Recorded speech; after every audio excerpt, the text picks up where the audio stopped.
Menjadi guru bukan hanya tentang transfer ilmu, melainkan membimbing setiap langkah kecil peserta didik menuju pengelolaan emosi, kesadaran diri, relasi sosial yang sehat, dan pengambilan keputusan yang bijak. Melalui video ini, saya akan menunjukkan bagaimana saya mempraktikkan dan mengajak peserta didik untuk menerapkan kompetensi sosial emosional dalam pembelajaran ekonomi materi OJK dengan kasus pinjaman online ilegal sebagai jendela pembuka.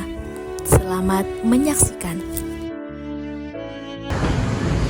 Oke, ini ada Ibu bagikan 3 berita ya. Yang pertama itu ada satu keluarga yang dia nekat minum racun itu karena tidak bisa membayar pinjolnya itu. Jadi mereka bunuh diri daripada harus melunasi utang ke pinjol itu.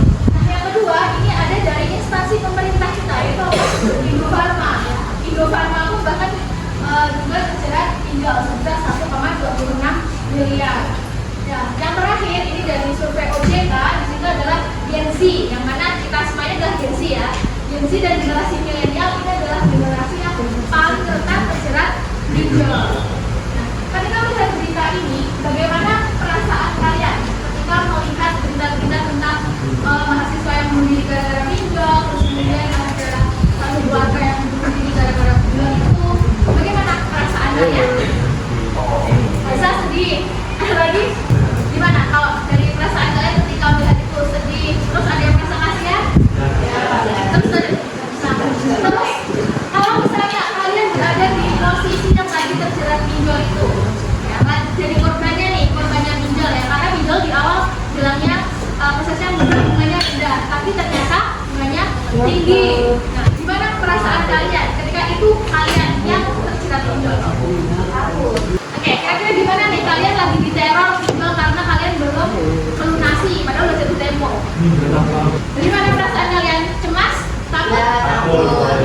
Terus apalagi takut nomornya disebar, takut dihubungi debt collector, apalagi Kesha? Oke, jadi perasaan ketika kalian yang lagi terjerat pinjol itu mestinya cemas, khawatir, takut gitu ya. Ketika kalian merasa cemas, khawatir, takut, tentunya kalian nggak akan bisa berpikir jernih ya. Seperti Hasan tadi, ketika ditagih pinjol, katanya dia akan dicari pinjol yang lain. Padahal itu sama seperti yang dikatakan Kesha adalah yang dibuka untuk coba. Nah, kira-kira gimana cara yang tepat ketika kalian sudah terjebak pinjol agar tidak terjebak untuk pinjol? Dibayar meskipun bunganya tinggi ya, karena konsekuensi meminjam. Oke, ada lagi? Semuanya Gimana? Biar kalian lebih mengambil. Cari pinjaman tapi nggak di online. Oke, berhemat. Gimana Renaldi? Cari pinjaman tapi nggak online. Cari pinjaman tapi nggak Jadi kayak online. mana? Oke, ini tadi ibu yang ditanyakan sebelumnya adalah ketika kalian sudah terjerat pinjaman online. Nah,